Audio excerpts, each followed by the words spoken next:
है। IAS, PCS, PCSJ इत्यादि one day exams जो प्रतियोगिता परीक्षाओं के लिए आधे परिश्रम में लक्ष्य प्राप्ति का गुरुमंत्र इसमें प्रस्तुत किया जाएगा। इसका जो विश्लेषण करेंगे आदरणीय श्री सुब्रत त्रिपाठी, आप सेवानिवृत्त आईपीएस 1977 बैच के उत्तर प्रदेश कैडर से हैं।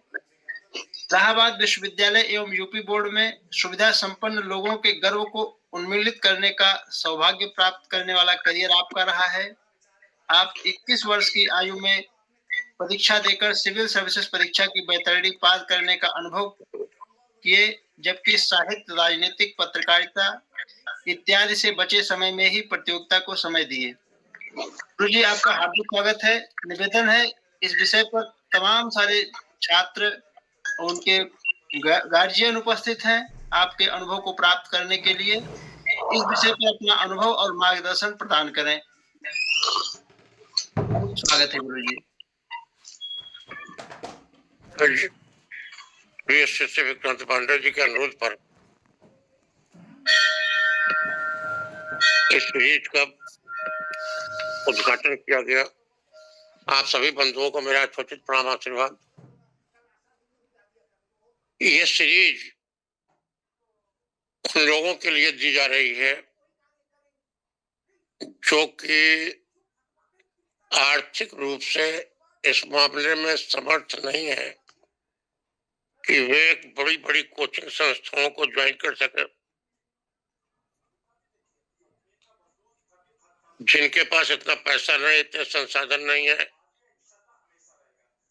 उन लोगों के लिए यह सीरीज दी जा रही है कि कैसे गरीब से गरीब घर का बालक या बालिका बड़े से बड़े कंपटीशन में आ सकता है। आप इधर कुछ वर्षों में देखिए, पीछे के वर्षों देखिए, कई छात्र जिनके घर में कोई रिक्शा चलाता है गार्जियन, किसी घर में कोई झाड़ू भाड़ू जिनकी माँ करती है, ऐसे भी कई बच्चे बच्चियां, मैं नाम नहीं लेना चाहता कि कहीं उनको अप्रिय न लगे, उनकी परमिशन नहीं है। वैसे मैं अपने गौरव के व्यक्ति के ऊपर दिखाता हूँ कैसे वे इन प्रतियोगिताओं में सफल हुए। आज हम लोगों ने कई मिथ पाल रखे। इन मिथ्स को अगर तोड़ दिया जाए तो जितनी कठिन बताई जा रही है कंपटीशन की धारा, उतनी धारा ये है ही नहीं कठिन। एक सबसे बड़ी मिथ यह है कि बड़ी कड़ी मेहनत वाले लोग इसमें आ पाएंगे, बड़े प्रतिभाशाली लोग आ पाएंगे, बड़ी पहुंच वाले लोग आ पाएंगे, जिनके यहाँ एक बड़ा हाई फाई एटमॉस्फेयर है, वे आ पाएंगे, इत्यादि इत्यादि तमाम बातें हैं जो कही जाती हैं। कुछ हद तक सही भी हैं। पथ के व्यवधानों से धाराएं मुड़ सकती हैं, किंतु रुकेंगी नहीं अगर उनमें शैथिल्य नहीं है। कुछ दूरी पर चलकर फिर उस पथ पर वापस आ सकते हैं। बड़े बड़े अच्छे स्कूलों में लोग इसी उद्देश्य से अपना पेट काट करके किसी तरह से बच्चों को पढ़ाते हैं। जिनकी क्षमता नहीं भी होती है, जिनकी क्षमता होती है तो पढ़ाते ही हैं, लेकिन इन भ्रमों को पहले 1-2 अध्याय में तोड़ना ही मेरा प्रयास है। इसके बाद कैसे हम आगे बढ़ेंगे इस पर आएंगे। हम लोगों को लड़कपन से ही जब आत्मविश्वास का संचार करने के लिए तो पिताजी गाइड करते थे, तो पहली बात कहते थे कि किसी भी कार्य में सफलता के लिए पहला आवश्यक तत्व है आत्मविश्वास। इसी को प्रभु की कृपा कहते हैं। प्रभु की कृपा का नाम जो आस्तिक दर्शन में है, वही आत्मविश्वास का नास्तिक दर्शन में। क्यों? क्योंकि ईश्वर सर्वभूतानां हृदय से अर्जुन तिष्ठति। सभी मनुष्यों के हृदय देश में, हे अर्जुन, सभी मनुष्यों के हृदय प्रदेश में ईश्वर का अस्तित्व है। अतः विल पावर जो होती है वह ईश्वरीय शक्ति है। यह गीता भी मानती है, इसे नास्तिक भी मानते हैं। एक तरह से इस पर सहमति है, चाहे जैन दर्शन हो, चाहे बौद्ध दर्शन हो, चाहे चार्वाक दर्शन हो, चाहे षड आस्तिक दर्शन हो, चाहे वेस्टर्न फिलॉसफी हो, इस पर सभी एक मत है कि आत्मविश्वास से ही जीत होती है। हथियार तो जरूरी है ही, लेकिन हथियारों से अधिक जरूरत हथियारों को चलाने वाले के पीछे कौन है। आज त्राई मची हुई, परिणाम जब भी हो। अभी देख लीजिए तालिबान और पाकिस्तान के मसले में। पाकिस्तान के आगे तालिबान की क्या औकात है? 10% भी नहीं। वो हमला कर रहा, बच रहा। अमेरिका के आगे तालिबान की क्या हैसियत थी? रूस के आगे तालिबान की क्या हैसियत थी? अमेरिका के आगे वियतनाम की क्या हैसियत थी? चीन के आगे वियतनाम की क्या हैसियत थी? और ये सारी महाशक्तियां इन छोटे छोटे देशों से हार चुकी हैं। मेवाड़ केसरी राणा प्रताप की अकबर के सामने क्या हैसियत थी? नगण्य थी। केवल अपने विल पावर से, अपने अदम्य आत्मविश्वास से ही वे अपने मान प्रतिष्ठा के ध्वज को बढ़ाए रहे। आज हम लोग कोचिंग संस्थान तो बाद में आते हैं, मैं किसी की आलोचना नहीं कर रहा हूं, किसी भी कॉलेज की, स्कूल की, लेकिन जो लोग ये सोचे कि हमारे पास अच्छे बच्चे को अच्छे स्कूल में पढ़ाने की साधन नहीं है, मैं अपनी प्रशंसा नहीं कर रहा हूं, आत्मश्लाघा नहीं कर रहा हूं। मैं खुद प्राइमरी स्कूल का प्रोडक्ट हूं। बिना फीस वाले 6, 7, 8 से लेके मामूली फीस वाले, बिना फीस वाले, इंटर कॉलेज, यूनिवर्सिटी का पढ़ा हुआ हूं। आपका यह पुराना जमाना था, जमाने तब से बदल गए। कई लोग निराशावादी दृष्टिकोण वाले कहते हैं। मेरा कहना है कि मैंने अपने किसी भी बच्चे को या मेरे परिवार में इंटरनेट खोल के कोई देख ले, दर्जनों अफसर्स हैं, किसी ने भी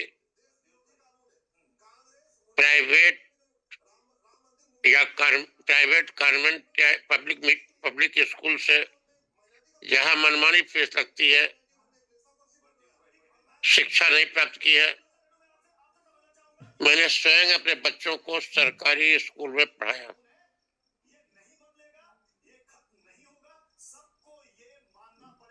मेरी ये सोच है कि जो तथाकथित लड़कपन से इंग्लिश थोप देने वाले स्कूल हैं और जिनमें बड़ा सच धज के तमाम लोगों में कॉम्प्लेक्स पैदा कर दिया था, तुम इंफीरियर हो, हम सुपीरियर हैं। सुपीरियरिटी कॉम्प्लेक्स भी उतना ही घातक होता है जितना कि इंफीरियरिटी कॉम्प्लेक्स। अगर संसाधनों से विद्या मिलती तो किसी इतिहास के किसी मोड़ पर कोई गरीब आदमी किसी भी कला का एक्सपर्ट या विद्वान हो ही न पाता। एकलव्य इसका जीता जागता नमूना है।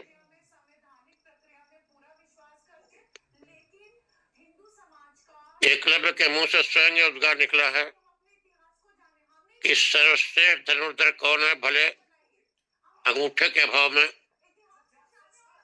मैं इस कंपटीशन को न टॉप कर पाया हूं। आज भी अंगूठा काटा जा रहा है।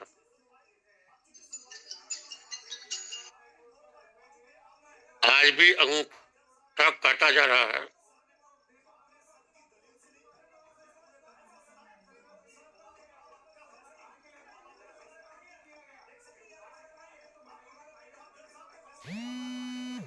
भूमि तत्व, जल तत्व, अग्नि तत्व, वायु तत्व, ब्रह्म तत्व, व्योम तत्व, विष्णु तत्व भोरी है। सनकादि सिद्धि तत्व, आनंद प्रसिद्धि तत्व, नारद सुरेश तत्व, शिव तत्व गौरी है। नारद सुरेश तत्व, शिव तत्व गौरी है। विभिन्न प्रतिभाओं को बहिष्कृत किया जा सकता है। कैसे किसी को, योग्य आदमी को मुख्य धारा से बाहर कर दिया जा रहा है, लेकिन फिर भी भले ही कुछ सीटें, काफी सीटें ऐसी हो जाए, ठीक है, हर तरह से सब दिन विद्या होती थी, गड़बड़ियां होती थी, लेकिन आज भी अगर आप में सटीक ढंग से काम करने की थोड़ी सी कहीं से प्रेरणा और ट्रेनिंग है। आवाज पहुंच रही है? आ रही है। आ रही है? आवाज आ रही है? हाँ, आवाज आ रही है गुरुजी। अगर आपको सटीक ढंग से कहीं पहुंचने की प्रेरणा और प्रशिक्षण मिल रहा है तो संसाधनों की कमी उसके आड़े नहीं आएगी। खाली कुछ अवसर, कुछ संसाधन, कुछ माध्यम चाहिए कि हल्की सी छाया पढ़ने की, कि कहीं से द्रोणाचार्य के दृश्य को देख ले, उनके प्रतिमा का नामकरण कर ले, केंद्र बना ले। किसी चीज को जो केंद्र बना लेता है उसी में भगवान प्रकट होते हैं। खंबे में भगवान प्रकट हुए हैं। अपने मन में जिस चीज को आप ध्यान में रख लेंगे, किसी भी जीवित या निर्जीव या मनुष्य या व्यक्ति या पदार्थ को, वही आपका प्रेरणा स्रोत हो जाएगा, वही आपके लिए भगवान की भूमिका अदा करेगा। इसी को हम प्राण प्रतिष्ठा कहते हैं।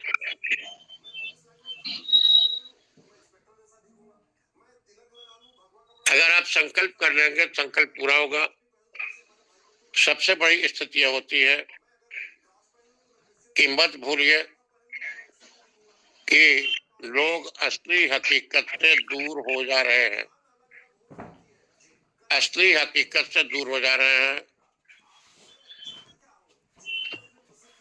सूरज निकला, चिड़िया बोले, कलियों ने भी आंखें खोली। इनमें जो पूर्ण चित्र बच्चे के मन में, बाल मन में पूरा चित्र आ जाता है। कैसे सूरज निकल रहा है, कैसे कलियां खुल रही हैं, कैसे चिड़िया बोल रही हैं, सारा चित्र उसके सामने आ जाता है। किंतु जब वह कहता है twinkle twinkle little star, little I wonder what you are, तो उसको वह याद भले कर ले, उसका अर्थ भी समझ ले,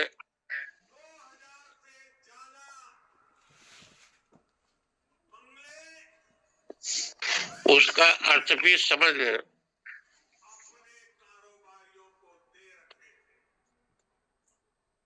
लेकिन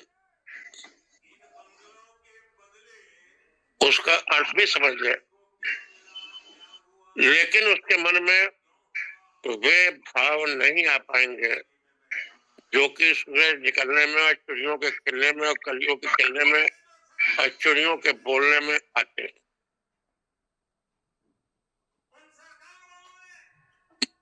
मातृभाषा में अगर आपने पढ़ा है, अगर उसमें परीक्षा दे रहे हैं, तो इसके लिए आपके लिए गौरव की बात है। यह कोई शर्म की बात नहीं। जिन महंगे महंगे कोचिंग इंस्टीट्यूशंस की बात करते हैं, आप वहां का स्टाफ देखिए, स्टाफ नॉर्मली क्या होता है।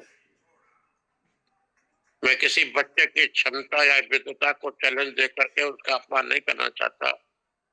उसमें स्टाफ अधिकतर या तो उन लड़कों का होता है जो कि बार बार परीक्षा में बैठे किसी कारणवश नहीं आ पाए,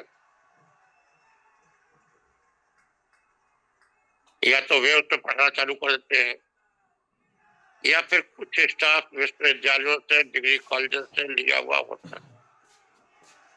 मैं इन दोनों की योग्यता को सादर प्रणाम करता हूं, जो कई बार लक्ष्य भेद नहीं कर पाए, लेकिन यह बिना उनकी अवमानना के कहना चाहता हूं कि अभिमन्यु अत्यंत पराक्रमी था, किंतु वह अर्जुन नहीं था। वह चक्रव्यूह को भेद नहीं पा रहा था। कहीं ना कहीं उसकी रणनीति में सारी वीरता, योग्यता, एफिशिएंसी, दक्षता के बावजूद कहीं ना कुछ तो अभी से कमी आ रही थी कि चक्रव्यूह को भेद नहीं पाया और वीर गति को प्राप्त हुआ। हमारे जो बहादुर लड़के बार बार लिखित परीक्षा को पास किए, कोई इंटरव्यू में रह गया, कोई प्री निकाला, मेन में रह गया, कोई मेन निकाला, इंटरव्यू में रह गया। मैं उनके भावनाओं पर चोट पहुंचाने की जगह उनकी तुलना अभिमन्यु से कर रहा हूं। अभिमन्यु अर्जुन से कर्ण से किसी से कम बहादुर नहीं था। सबकी देह पर उसकी चोटों के निशान थे, उसकी बाणों की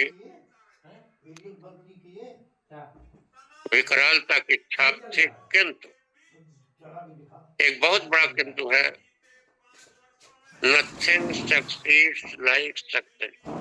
बदले नहीं देखता हूं। कहीं ना कहीं कुछ रणनीति में ऐसी व्यूह रचना में कमी आ गई कि वह चक्रव्यूह को न लांघ सके। उन्हें भी आत्मचिंतन अगर करने का मौका मिला होता, कहीं से सही मार्गदर्शन मिला होता, तो लांघ गए होते। लेकिन जो दूसरा आइटम होता है, सोर्स कि कहां से आता है स्टाफ, और जो विश्वविद्यालय, डिग्री कॉलेज है, वहां पर उनमें विद्वता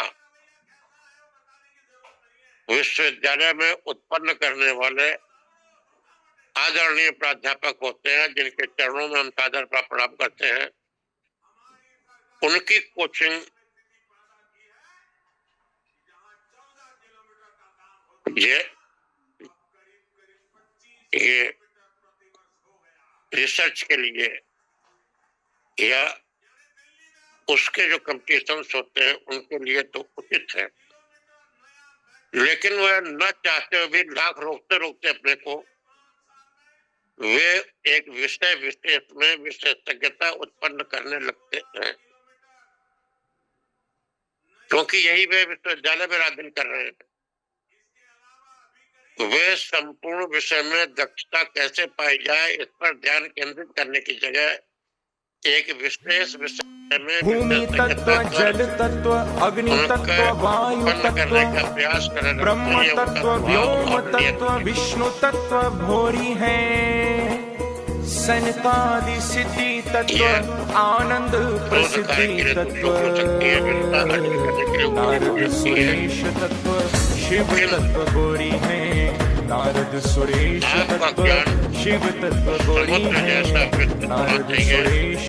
हिमालय जितना ऊंचा होने की उम्मीद प्रतियोगिता की परीक्षाओं में नहीं होती। A jack of all trade but master of none. आप थोड़ा थोड़ा 10 चीजों के बारे में जाने। आदरणीय प्रोफेसर ने जो सिलेबस, जो किताबें प्रेस्क्राइब कर रखी हैं, इन किताबों का आधा हिस्सा भी न तो विद्यार्थी पढ़ पाता है, न पढ़ सकता है, और उसको यह आत्मविश्वास ही नहीं होता कि हम सब कुछ जानते हैं। सबसे प्रतिभाशाली विद्यार्थी भी लाख दिन कोशिश करे तब भी जितनी किताबें उसके यहाँ गजी हुई हैं, रखी हुई हैं, उनके आधे तत्वों को भी वह आत्मसात नहीं कर सकता। ये मानव क्षमता के बयान है।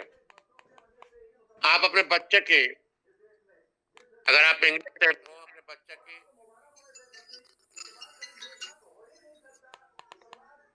आप अपने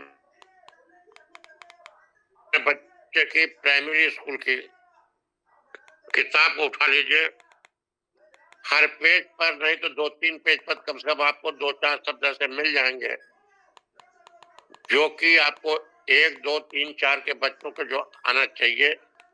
इस जो नए सिलेबस बनाए गए हैं वह आपको नहीं आ रहे होंगे। आप खुद सोचिए कितने लंबे चौड़े शब्दों तो कितने दिन तक आप सीख लेंगे। आपको जिस शब्द का ध्यान नहीं आ रहा है, अगर ऐसे शब्दों को कैसे कॉम्प्रहेंड कर पाएगा, कैसे पकड़ पाएगा एक बच्चा, अबोध बच्चा, जो आप बाप ने हमारी मेटकी बेटा तीरंदाज, यही का मतलब इसका मतलब नहीं है कोई बाप से बड़ा नहीं हो सकता, लेकिन कम से कम शुरुआती बिगनर्स के काल में जो आप एमए तक नहीं सीख पाए, तो आप कैसे अपेक्षा करते हैं सीख लेगा। जब नहीं सीख पाएगा तो उसमें हीनता के ग्रंथ पैदा होंगे। इसमें आपको मार्गदर्शन दिया जाएगा कि किस प्रकार से आप कम मेहनत से अधिक सफलता ले सकें। अगर आपके दरवाजे पर 5 रुपए किलो टमाटर बिक रहा हो, आप सब्जी मंडी जाके 50 रुपए किलो ले आए, तो इससे आपकी बुद्धिमानी नहीं कही जाएगी। भाई जो टमाटर आपके दरवाजे 5 रुपए किलो बिक रहा है, अगर आप सब्जी मंडी जाए, स्कूटर लेके, कार लेके 50 रुपए किलो लेके आवे, तो आप कहें मैंने बड़ा एग्जैक्ट किया, बड़ा परिश्रम किया, मेरी पीठ ठोको। तो ये पीठ ठोकने की बात नहीं है। जितनी मेहनत, जितने साल तक मेहनत आजकल की जा रही है, इतने साल तक या इतने दिन तक मेहनत करने की जरूरत ही नहीं है। बिनु प्रयास भव सागर तरही, जैसे कलयुग में राम नाम का जप करने से ही बिना बहुत प्रयास के आदमी भव सागर को पार कर लेता है, वैसे जितना सिलेबस आपको बताया गया है, जितनी चीजें बताई गई हैं, उसके जितने ज्ञान की चर्चा आपसे की जाती है, उसके एक कण मात्र के ज्ञान से आप पहले या दूसरे अटेम्प्ट में सक्सेस पा सकते हैं। इतना जो है मानव की क्षमता के बियॉन्ड है। मैं अपने छात्र जीवन में छात्र राजनीति में सक्रिय था, साहित्यिक गतिविधियों में बराबर भाग लेता था। कई उस समय किताबें भी लिखी गई, कविताओं की, साहित्यिक किताबों की, पत्रकारिता में भी अग्रसर था। उससे जो समय मिलता था वह कंपटीशन में दे पाता था। और इसके बावजूद 21 साल की उम्र होते होते जो परीक्षाएं दी गई, जो परीक्षा दी गई, उसमें प्रथम प्रयास में अपना आईपीएस का होम कैडर मिला। मैं ये नहीं कह रहा हूं मैं सबसे अधिक जानता था, ये संभव नहीं।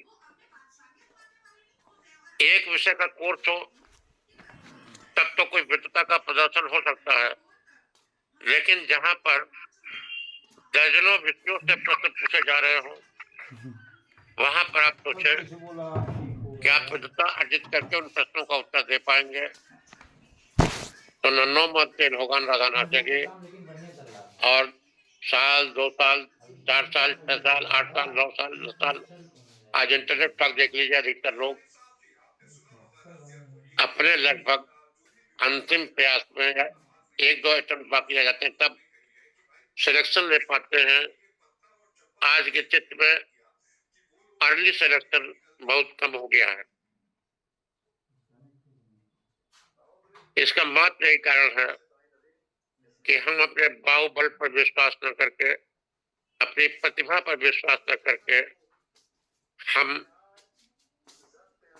1 दफा, 2 दफा, 4 दफा इसी पर चलते रहते हैं कि लक्ष्य का भेद कैसे हो, कैसे हम सब कुछ सीख ले। सफलता किसी किसी को मिल रही है, मिलेगी, लेकिन वह जितने मेहनत पर और कीमत में मिल रही है उससे बहुत कम मेहनत और बहुत कम कीमत पर, बहुत कम लागत में, बहुत कम खर्च करके इतनी इतनी किताबें, इतनी मैगजीनें, इतना अखबार कर दिया जाएगा। द हिंदू पढ़ो, सिविल सर्विस टाइम्स पढ़ लो। प्रश्न यह है कि क्या इनको आपका दिमाग ग्रस्त भी कर पा रहा है? मैं नहीं कर रहा हूँ किताबें स्टैंडर्ड नहीं, उनको ही पढ़ना है, लेकिन पहले स्टडी पढ़ा लीजिए। दूसरी चीज की सामूहिक अध्ययन में आपको मान लीजिए पढ़ाने वाला समान क्षमता का हो, समान योग्यता का हो, एक ही आदमी दो जगह पढ़ाना हो। आपको ही मान लीजिए पढ़ाना हो 50 बच्चों को, आप किस स्टैंडर्ड से पढ़ाएंगे? अगर आप टॉप क्लास बच्चों के स्टैंडर्ड से पढ़ाएंगे तो जो 26वें बच्चे से लेकर 50वें बच्चे तक हो गया, उनके सिर से ऊपर निकल जाएगी, उनकी समझ में ले जाएगी। अगर आप निचले वाले 50वें बच्चे के स्टैंडर्ड पढ़ाएंगे तो ऊपर वाले के लिए बिल्कुल निरर्थक हो जाएगी। लिहाजा कोई भी आदमी अगर 50 बच्चों को पढ़ाता है तो 25वें या 26वें बच्चे के मेंटल स्टैंडर्ड के हिसाब से उसे पढ़ाना पड़ेगा, ताकि सभी, इसीलिए कोचिंग की जगह पर्सनल ट्यूशन इसमें अधिक लाभप्रद होता है। और पर्सनल ट्यूशन भी कोई मार्गदर्शक न मिले तो 4-5 बच्चे अपने में एक ग्रुप बना करके एक एक टॉपिक की करंट अफेयर्स पे एक स्पेशलाइज्ड स्टडी कर लें, उनको अपने में डिस्कस कर लें, उनको अपने में लिटरेचर को सर्कुलेट कर लें, तो वह उनके लिए ज्यादा हितकारी होगा।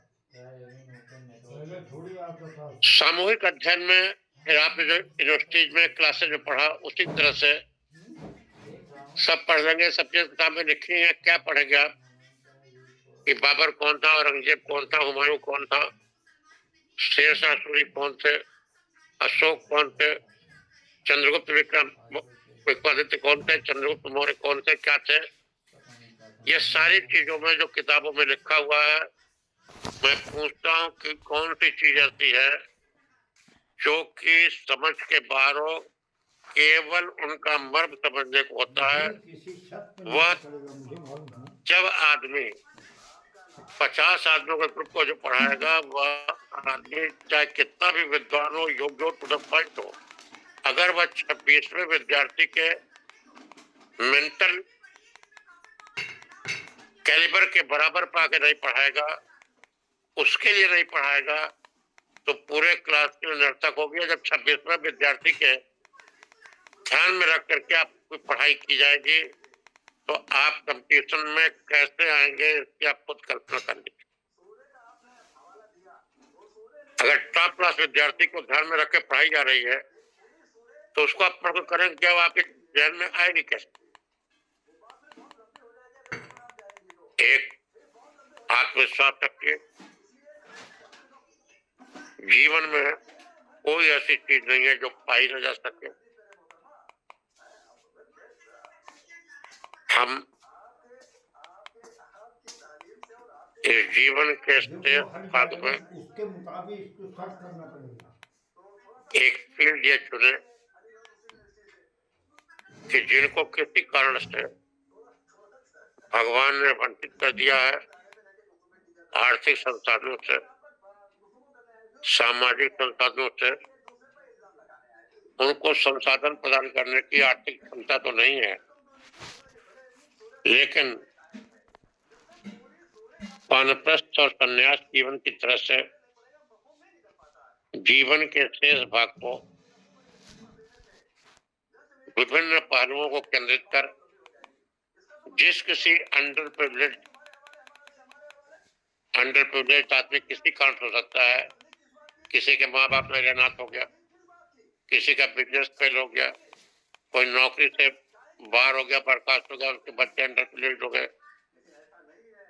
या जिनके पास शुरू से ही साधन नहीं रहे, गरीबी को किसी के रास्ते के बाधक न बहुत रह जाए, उसको जितना दूरी तक हटा सके, अपने मार्गदर्शन से उसके जितने वैक्यूम को पूरा कर सकूं, यह मेरा प्रयास है। अगर इसमें रेस्पॉन्स मिला, लोगों ने ध्यान दिया और इसमें उनको सफलता मिली, तो मैं अपने प्रयास की सार्थकता समझूंगा। ये प्रयास तो इसलिए हो रहा है कि जब तक मृत्यु निर्णय 13 अंक हिबानी सा शीतल, जयशंकर प्रसाद ने लिखा है, जब तक काल अपने गाल में न संभाले तब तक मनुष्य को अंतिम क्षण तक ये प्रयास करना चाहिए कि वो अपनी ऊर्जा को समाज के किसी भी वर्ग के लिए, जिसके लिए कर सके, कैसे उसे लाभदायक बना सकता है, कैसे उसकी गुणवत्ता को बढ़ा सकता है, कैसे लाखों लड़के जो तड़प के रह जा रहे हैं कि हम कोचिंग नहीं कर रहे हैं, उनमें आत्मविश्वास आ सके। जो कोचिंग कर रहे हैं वे भी इसे एक्स्ट्रा के रूप में अगर चाहें तो स्टेपनी की तरह से हमारा इस्तेमाल कर सकते हैं। हमें इसमें कोई मोह न कछ बांधे कहीं लाजा, की न चाहूं निज प्रभु के खजा। मुझे स्टेपनी वर्ड का इस्तेमाल करने में कोई अपमानजनक नहीं लग रहा है। जिन्हें लग रहा हो कि पूरी बकवास है, तो भाई जिस आदमी ने उस वैतरणी को उस पार करके दिखाया उस समुद्र को, अगर वह कुछ कह रहा था अपने एक्स्ट्रा टाइम में एक मनोरंजन समझ करके आगे जो मैटर पेश किए जाएंगे इसमें, उनको जो देखना चाहे वे देख सकते हैं। जो गार्जियंस आत्मविश्वास से हीन हो गया हो कि मेरे पास साधन नहीं, क्या मेरा बच्चा पढ़ेगा, कोई छोटी मोटी नौकरी पाले, तो आप जान लीजिए कि छोटी मोटी नौकरी पाना बड़ी नौकरी पाने से अधिक कठिन हो गया। क्यों हो गया है आप सब लोगों को मालूम है। ठीक है, बड़ी नौकरियों में 10-20% लेदर और घुसपैठ से कोई हो जाता होगा, गड़बड़ियां लीकेज हर जगह हो रही है, ब्रेकडाउन हर जगह हो रहा है, लेकिन जिन नौकरियों को आप छोटी नौकरियां समझते हैं उनमें क्या हालत हो रही है, ये विभिन्न जांच आयोगों से सिद्ध हो रहा है। विभिन्न जांच बोर्डों के यहाँ जांच एजेंसी क्या छापे पड़ रहे हैं, तो कितना कितना रुपया जिन जिन लोगों को भर्ती करने का दायित्व मिल रहा है उनके यहाँ छापों में कितने रुपए बरामद हो रहे हैं, ये आप देख रहे हैं। उनमें भी सुधार की कोशिश लोग कर ही रहे होंगे, ऐसी उम्मीद कीजिए।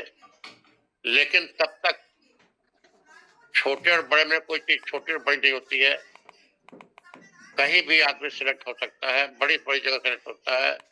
उसके लिए कोई बहुत बड़े ब्राइट कैरियर की आवश्यकता नहीं है, बहुत बड़े पूंजी की आवश्यकता नहीं है, बहुत अधिक मेहनत की आवश्यकता नहीं है, एक समन्वित दृष्टिकोण की आवश्यकता है। और गार्जियन जो है वे इसका विश्लेषण करके देख सकते हैं कि कैसे उनके बच्चे से कई गुना नाकाबिल बच्चे जिनका मेरिट में बहुत लो मेरिट थे उनके बच्चों से कैसे वे लोग इन पदों पर पहुंचे हैं। आज की तारीख को मैं इतना ही, आगे अन्य तारीखों में जो है रखा गया इसके अन्य पर्पज कहा जाएगा। जैसे पहला पर्पज में थोड़ा सा एक्सप्लेन करता हूँ। गुरुदक्षा कोचिंग से जानबूझ के नाम रखा गया है ताकि कोई ऐसा लड़का जिसके पास ये सुनना चाहे, इससे कुछ सीखना चाहे, कुछ रास्ता जानना चाहे, कुछ रास्ता निकालना चाहे, कुछ ज्ञान अर्जित करना चाहे इसमें योजना के प्रस्तुत की जाएंगी। इसमें एक पैसे भी देय नहीं है। किसी भी जात का, किसी भी धर्म का, किसी भी प्रांत का, किसी भी क्षेत्र का कोई भी बालक या बालिका इसको निःशुल्क देख सकता है। इसमें कोई भी ये ऑनलाइन कोचिंग नहीं है, ये गुरुदक्षिणा कोचिंग है। इसकी दक्षिणा यही है कि आप जब समर्थ हो जाइए तो अपने मुकाबले जो असमर्थ लोग हैं उनको आर्थिक, सामाजिक, शास्त्रिक जो भी मदद दे सकें, इससे मैं ये अपनी दक्षिणा मान लूंगा। असमर्थ लोग जो हो जाए, जिनको इससे लाभ मिले, वे समर्थ होने पर जिनको सहायता करने में, जिनको उठाने में सक्षम है, उनके उठाने में 1 पॉइंट, 2 पॉइंट, 10 पॉइंट, 100 पॉइंट जो भी योगदान दे सके अपनी परिस्थितियों के अनुसार, वही उनकी गुरुदक्षिणा है। बाकी जो नामकरण आगे शब्दावली आई है, इनका प्रयोजन अगली बार। धन्यवाद आप सब लोगों को यथोचित प्रणाम आशीर्वाद के साथ। इस शुभकामना आशीर्वाद के लिए मेरा कोटि धन्यवाद। आपका सहयोग, आपका भागीदारी, आपका पार्टिसिपेशन ही हमारा संबल है। यही इसका उद्देश्य है कि आपका हित साधन हो। धन्यवाद। जय हिंद, जय भारत। जी बहुत बहुत धन्यवाद गुरु जी। आपने जो चीजें बताई हैं यह आज भी और भविष्य में भी तमाम बच्चों को एक मार्गदर्शन सीरीज मिलेगी। हमारे बीच में कुछ लोग हैं जिनके कुछ प्रश्न हो तो हम उसको लेते हैं सर। हम सबके बीच में आदरणीय सुदर्शन सूर्या जी हैं। सुदर्शन, माइक को अनम्यूट करें। अगर आपका कुछ अनुभव हो, कुछ टिप्पणी हो, कुछ प्रश्न हो तो अवश्य अपनी बात रखें। सुदर्शन सूर्या। हाँ सर, सबसे पहले तो सर को प्रणाम, चरण स्पर्श। और सर मैं एक मतलब शॉर्ट में बोलने की कोशिश करता हूँ क्योंकि समय की भी मर्यादा है। मैं सर इंडियन रेलवे में काम कर रहा हूँ और मुझे जैसा कि अभी आपने बताया कि छोटे पदों पे रहना बड़े पदों में रहने से भी ज्यादा मुश्किल हो गया है और वहां पर दबाव इतना ज्यादा है। और दूसरी चीज, बहुत सारी प्रतिभाएं जो है वो उसके चलते कुचल जा रही हैं। जैसे कि अभी एक उदाहरण है, अब क्या पता आप लोगों तक मतलब अभी पहुंचे कि नहीं, एक इंडियन रेलवे में कोई व्यक्ति थे जो कि यहाँ पर इंजीनियर थे। तो वो यहाँ पर बहुत समय तक इंजीनियर ही रहे, लेकिन उन्होंने फिर इसको छोड़ दिया। तो उन्हें एलोन मस्क के साथ काम कर रहे हैं वो अभी, वरना वो इसमें जिंदगी भी बीत जाती तो शायद कभी वहां तक नहीं जा पाते। तो मेरा ये कि यहाँ पर शारीरिक श्रम वाला काम काफी ज्यादा रहता है। तो इस और टाइम भी ऐसा रहता है कि जैसे बदल बदल की शिफ्ट में ड्यूटी रहती है। तो वो कैसे मतलब इसको कैसे हैंडल किया जाए, यदि थोड़ा संक्षेप में मार्गदर्शन दे दें तो थोड़ा सी कृपा हो जाएगी। ये जितनी लेक्चर सीरीज है, ये सारी लेक्चर सीरीज भाई साहब, ये आपको अलग अलग इकट्ठा भी जवाब देखना चाहेंगे, लिंक लेकर के विक्रांत जी से देख सकते हैं। काफी जी कार्यालय में काम करते समय, इंटरवल में, कुछ खाली टाइम में, जब भी मिल गए, घर में आते टाइम, सोते टाइम, ये मत सोचिए 10-12 घंटे पढ़ने से आदमी होता है। 3-4 घंटे अगर सही ढंग से सही रास्ते से चला जाए तो 3-4 घंटे की पढ़ाई IAS IPS PCS के लिए आवश्यकता से अधिक है जी। इतने से आप आसानी से, और एज आजकल बहुत बढ़ गई है, 40 साल तक टीचर्स में हो गई है। जनरल कास्ट के लिए 32 साल तक IAS हो गई है। पिछड़े वर्ग को, OBC को 2 साल की छूट है और अनुसूचित जातियों को 5 साल की छूट है। जो लोग कहीं सेवा में रहते भी हैं उन्हें भी अपने हित में, परिवार के हित में, देश के हित में अपनी योग्यता को बढ़ा के अपने स्तर को बढ़ाना चाहिए। मत समझिए कोई आपका स्वार्थ की बात है। अगर आपको भगवान ने पैदा किया IAS अफसर के लिए और आप संतुष्ट, मत सोचिए संतोष है, ये संतोष नहीं है, ये संतोष का एक आभास मात्र है। आपको प्रयास करना चाहिए कि ये राष्ट्रीय स्थिति है, ये आपकी व्यक्तिगत छत नहीं है कि आप ही रह गए। अगर आप यूनिवर्सिटी का प्रोफेसर होने से रह गए और हाई स्कूल के टीचर बने रह गए तो यह एक राष्ट्र की क्षति हुई कि वह आपकी प्रतिभा का लाभ नहीं उठा पाया। अगर आपको कहीं भी इंडिया लेवल का साइंटिस्ट बनने की जगह आप एक कॉलेज में डिमॉन्स्ट्रेटर का ही काम करते रह गए तो आप अपनी प्रतिभा का समुचित उपयोग नहीं कर पाए।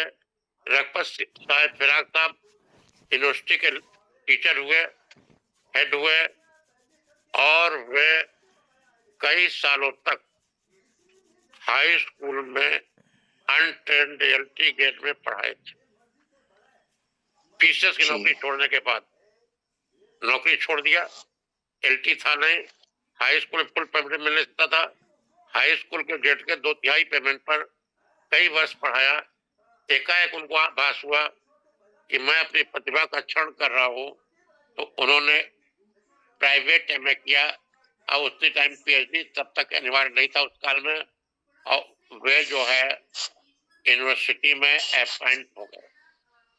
मैं नहीं कर रहा हूँ हाई स्कूल में पढ़ाना एक छोटा काम है, मैं नहीं कर रहा हूँ क्लर्क का काम है, चपरासी काम एक छोटा काम है, वह भी एक महान कार्य है।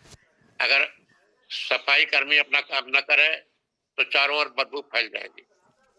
अगर क्लर्क न काम करे तो कंप्यूटर में फाइल किसी अफसर सामने कैसे पेश होगी। लेकिन अगर निर्णयात्मक स्तर पर पहुंचने के लिए कोई आदमी क्वालिफाइड है तो उससे जीवन की हाईएस्ट से हाईएस्ट डिग्री तक चढ़ने का अंतिम दम तक, जब तक जीवन है, प्रयास करते रहना चाहिए।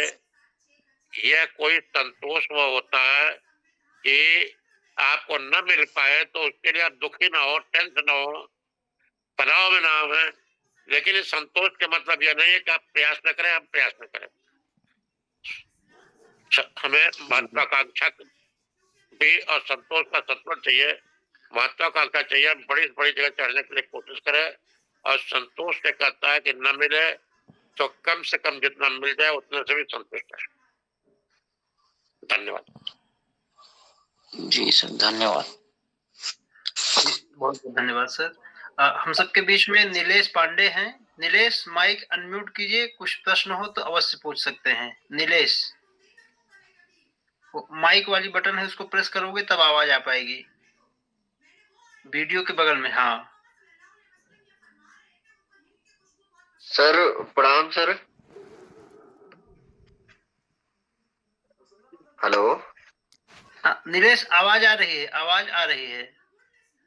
सर प्रणाम, मैं भारतीय थल सेना में सर कार्यरत हूँ, आर्मी मेडिकल कोर में। हेलो। हाँ, आवाज आ रही है नीलेश। सर आपसे मिलकर सर बात करके बहुत खुशी मिली। आप जैसे मोटिवेट किए, बहुत अच्छा लगा सर। हम भी सोच रहे हैं कि मेहनत करें आगे और तैयारी करें।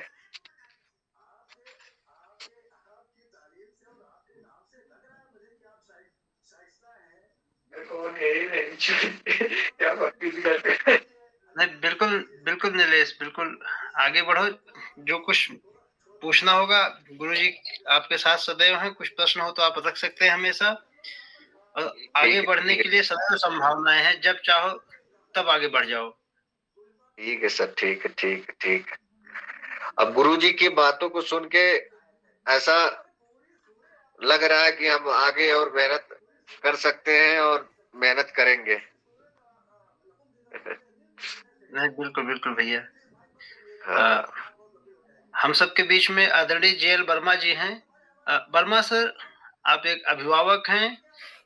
निवेदन है, अगर आपका कुछ प्रश्न हो तो अवश्य पूछें। आदरणीय जेएल वर्मा जी, सर माइक अनम्यूट करें प्लीज। माइक म्यूट है आपका।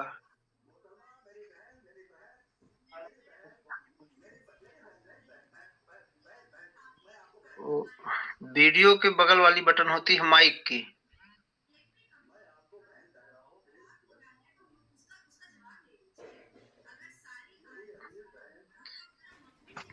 तकनीकी जानकारी की है। हम सबके बीच में शैलेश कुमार मौर्य हैं। शैलेश, कुछ प्रश्न रखना चाहते हैं तो अपना प्रश्न रखें। शैलेश मौर्य। जी सर, बहुत बहुत धन्यवाद सर। मंच पर उपस्थित आदरणीय गुरुजी को मेरा सादर प्रणाम। और मंच पर आसीन सभी साथियों और गुरुओं को मेरा सादर नमस्कार, सादर प्रणाम। जैसा कि सर ने बताया कि किस तरीके से हमें जिस भी पोजीशन पर पहुंच जाते हैं फिर उसको संतुष्टि नहीं रखनी, हमें आगे बढ़ते रहना है। तो बिल्कुल सर, मैं इस चीज़ को अपने जीवन में फॉलो करूंगा कि किस तरीके से हम अपने जीवन में जब तक इस जान में सांस है तब तक हम जो है आगे प्रयास करते रहेंगे।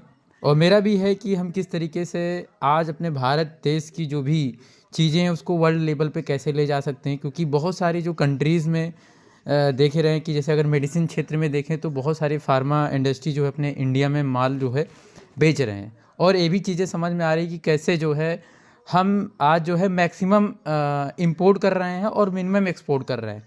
तो कैसे हम अपने भारत की बनी प्रोडक्ट या सर्विस को हम पूरी दुनिया में भेज सकते हैं, ऐसा क्या हम कर सकते हैं जिससे कि विदेशों से पैसा अपने देश में आए और अपना देश आगे बढ़े। जैसे सोने की चिड़िया कहा जाता था, तो वहाँ से हम कहीं ना कहीं और दूसरी चीज़ ये भी चीज़ सर है कि आपसे प्रेरणा मिलती है कि किस तरीके से हम अपने आप को आगे बढ़ाएं। तो इसी प्रेरणा के साथ हम ऐसा सोच रहे हैं कि किस तरीके से अपने धंधे को या अपना जो भी कुछ करना चाहते हैं उसको दुनिया के 195 प्लस कंट्रीज़ में कैसे हम ले जा सकते हैं।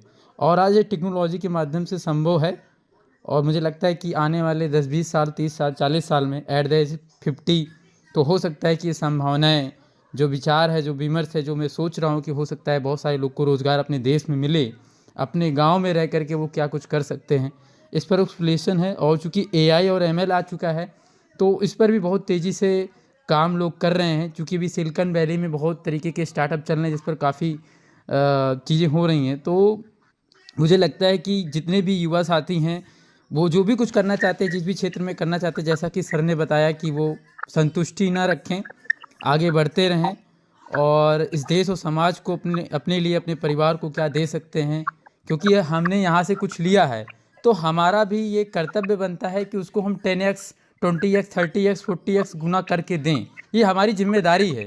हमने अपने भारत देश से अगर 25-30 सालों में, 40 सालों में कुछ लिया है तो उसको हमें 10 गुना, 20 गुना, 50 गुना करने की जिम्मेदारी हर एक नागरिक की है, जिससे कि भारत देश में जो प्रॉब्लम चल रही है उसका क्या सलूशन हो सकता है, हमें कहीं ना कहीं फोकस करने की ज़रूरत है।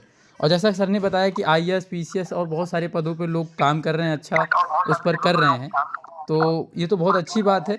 और मुझे लगता है कि जिस तरीके से पॉपुलेशन बढ़ रही है उसी हिसाब से हमें बिज़नेस के क्षेत्र में या जो भी जिसका इंटरेस्ट हो, जिसमें वो अपना रुचि रखता है, उसको लगता है कि हम अगर देश समाज में कुछ बेहतर कर सकते हैं तो उसको आगे आना चाहिए और कोई ना कोई रास्ता खोजना चाहिए। और जैसा सर ने बताया, गरीबी कभी किसी का वो नहीं होती। अगर आपको क्लियरिटी है अपने लक्ष्य के प्रति कि हाँ हम इसको निकाल ले जाएंगे, तो सिक्योरिटी कहीं ना कहीं समस्याएं आएंगी, लेकिन उसका हमें धैर्य के साथ जो है समस्याओं का समाधान ढूंढना होगा। और बेहतरीन कहीं ना कहीं हम वर्ल्ड की जैसे आदरणीय प्रधानमंत्री जी का भी विज़न है कि किस तरीके से हम भारत आने वाले समय में लीडरशिप करेगा अन्य देशों का।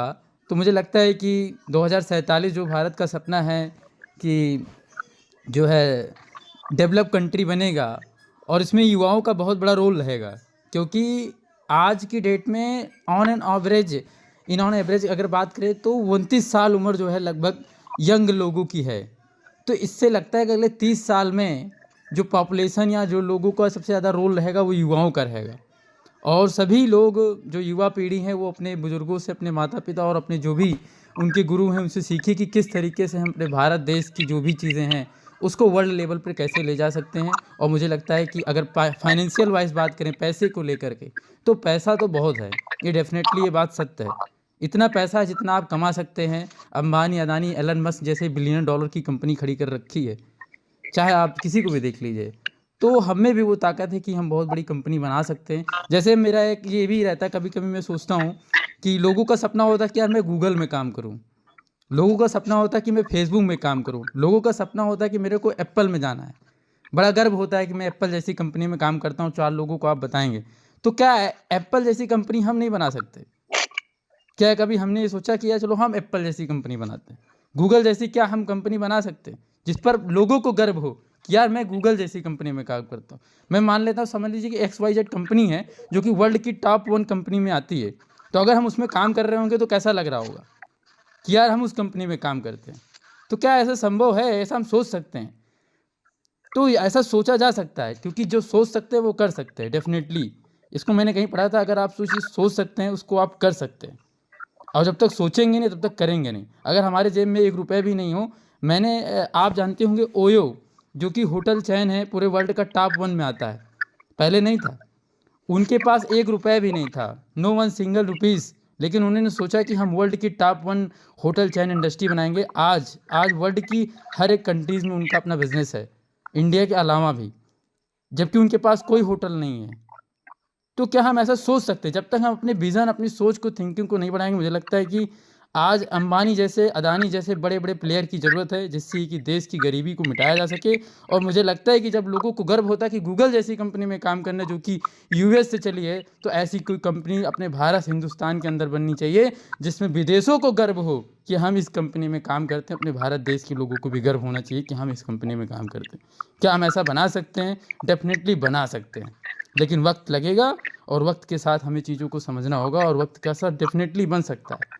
अगर गूगल जैसी कंपनी में हमें गर्व होता है, हमें इंडियन को गर्व होता है, तो क्या हम ऐसी कंपनी अपने भारत की बना सकते हैं जिसमें 195 प्लस कंट्रीज़ के लोग काम करें? क्या ऐसा हो सकता है? बिल्कुल हो सकता है।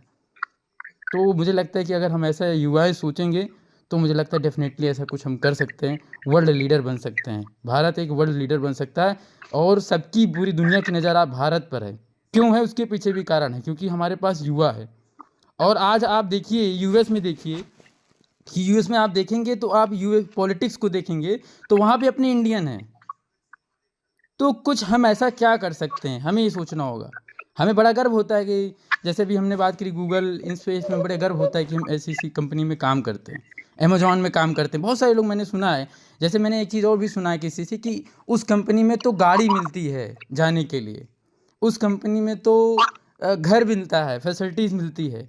तो क्या ऐसी कंपनी हम बना सकते हैं जिसमें लोगों को फैसिलिटीज़ मिले? क्या ऐसा हो सकता है? हम तो चाह रहे हैं कि ऐसा मिले, तो क्या कोई देने वाला भी तो होना चाहिए। तो मुझे लगता है अगर ऐसे कुछ लोग हो जाएंगे तो अपने देश की गरीबी, और आई थिंक मुझे लगता है थिंकिंग में बदलाव होना बहुत ज़्यादा ज़रूरी है, क्योंकि जिस तरीके से चेंज हो रहा है, तो आई थिंक हम इसमें काफ़ी बड़ा कंट्रीब्यूशन कर सकते हैं।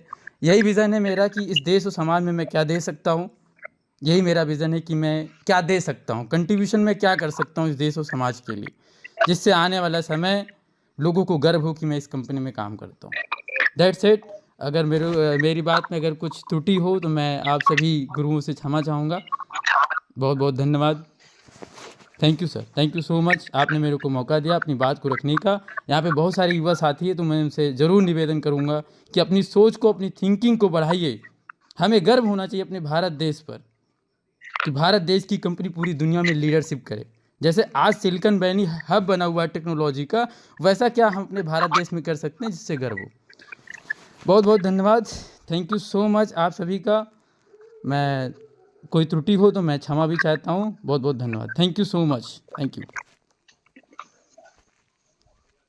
बहुत अच्छी बात आपने कही है।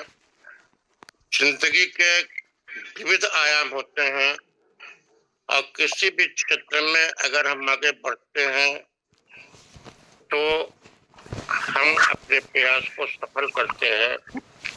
यह देश का एक दुर्भाग्य है कि यहाँ पर, इसीलिए मैंने इसमें स्पेशली इस फील्ड में हाथ डाला, कि एक बहुत बड़ा तबका जो युवा होते हुए भी हम देख रहे हैं कि युवावस्था को मार दिया जा रहा है। 40 साल तक, 45 साल तक लोग कंपटीशन में बैठ रहे हैं। बिल्कुल सही बात है। एक से गरीब परिवारों के बच्चे सिलेक्ट होते थे जब हम लोग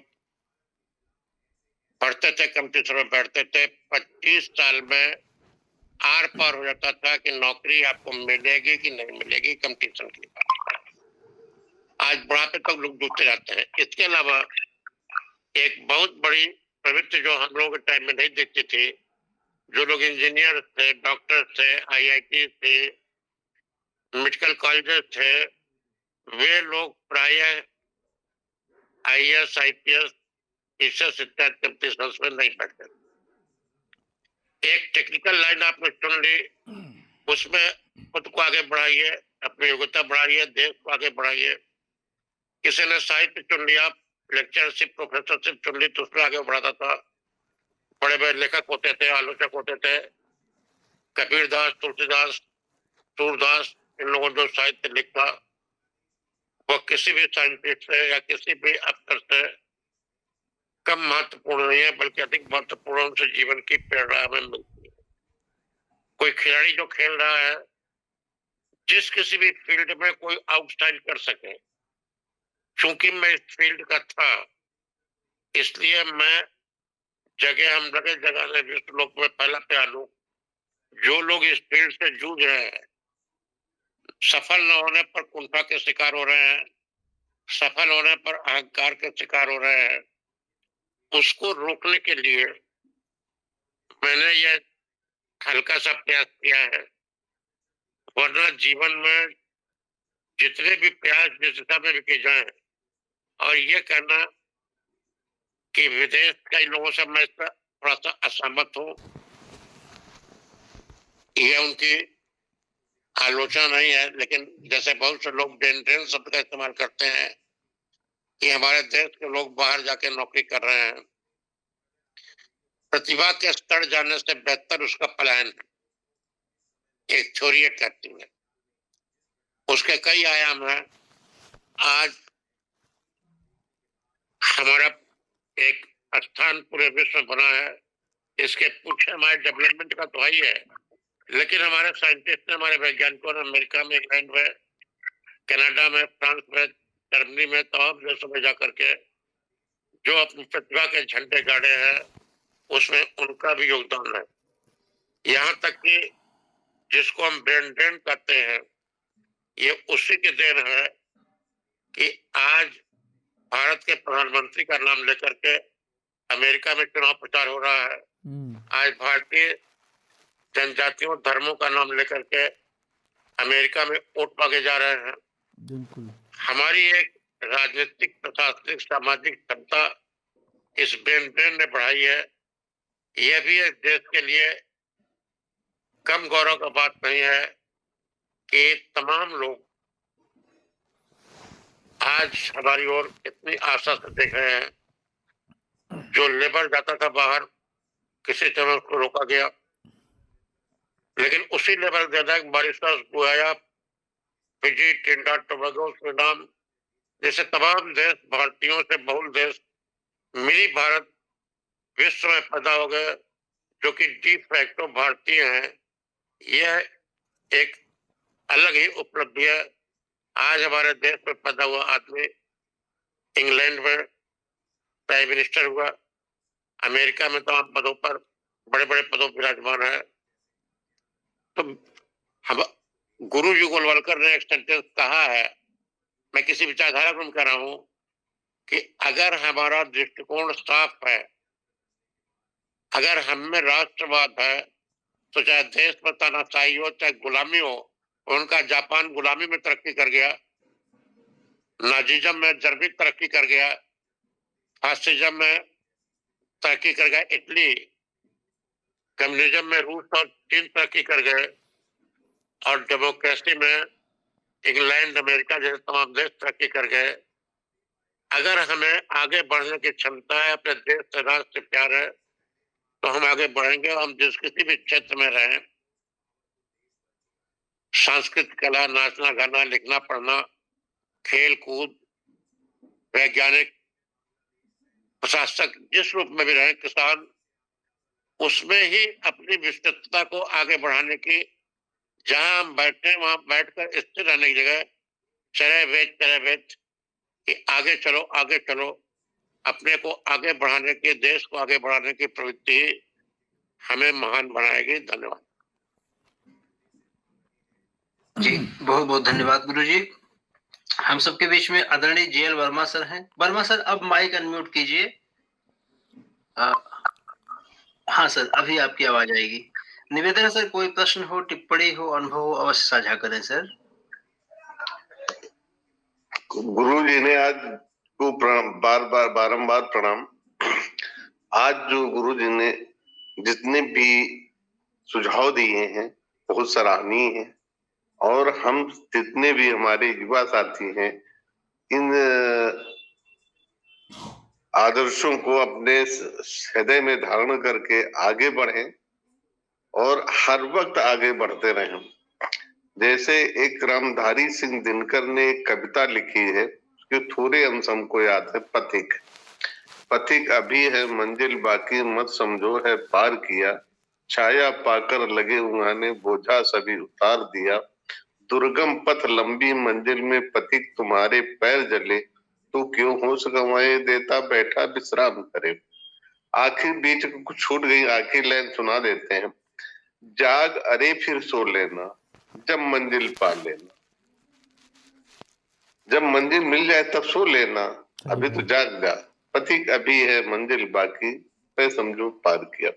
तो हम युवा साथियों से यही अनुरोध करते हैं कि ऐसी चीज अपने जीवन में, जैसे गुरु जी के आदर्शों का पालन करते हुए ऐसे रास्ता अपनाइए जो, ताकि जो गुरु जी मार्ग दिखा रहे हैं उस मार्ग पे आप लोग खड़े उतरे।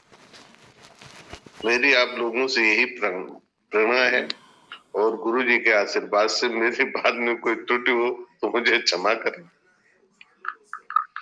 नहीं सर, बहुत बहुत अच्छा है सर कि आपका जो है इतना प्रोत्साहन हम सबको मिल रहा है, और युवा साथियों के बीच इस संदेश को अधिक से अधिक पहुंचाएं, जिससे ज्यादा से ज्यादा हमारे भाइयों को लाभ मिल सके, ऐसा प्रयास है सर। बहुत बहुत धन्यवाद सर। शामिल सभी साथियों को बहुत बहुत धन्यवाद। आज जो है 2024 का समापन भी हो रहा है, और 2025 के आगमन की आप सबको हार्दिक शुभकामनाएं। नव वर्ष मंगलमय हो, और यूं ही बुलंदियों को छूते रहें, हमेशा बद से बेहतर की तरफ आगे बढ़े, ऐसा हम सबका एक दूसरे के प्रति प्रयास है, और आप सबका यूं ही सहयोग मिलता रहे। अब सभी साथियों की तरफ से गुरु जी को सादर प्रणाम। गुरु जी कार्यक्रम को समाप्त करने की अनुमति चाहते हैं।